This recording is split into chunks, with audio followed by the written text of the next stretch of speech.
Solve by completing the square. X squared minus 6x plus 2 equals 0. So to complete the square, we have to have it in the format of x squared plus bx.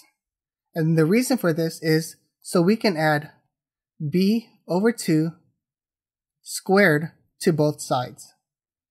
So in our equation, we have x squared minus 6x plus 2 equals 0. So to get our left side of the equation to look like this, we're going to subtract 2 from both sides.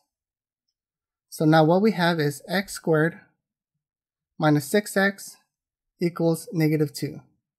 So now we can complete the square to get x squared minus 6x plus 6, which is b, 6 over 2, squared equals negative 2 plus 6 over 2 squared.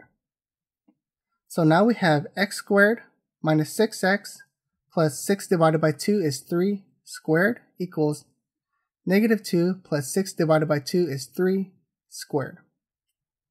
So now we have x squared minus 6x plus 3 squared, which is 9, equals negative 2 plus 3 squared, which is 9. So here, notice we have a perfect square, which can be factored into x minus, because we have a minus here, the square root of 9, which is 3 squared, equals negative 2 plus 9 is 7. So remember that if u squared equals d, then u equals the square root of d or the negative square root of d. So by using this formula, we're going to have x minus 3 equals the square root of 7, or x minus 3 equals the negative square root of 7. So to isolate our variable, we're going to add 3 to both sides.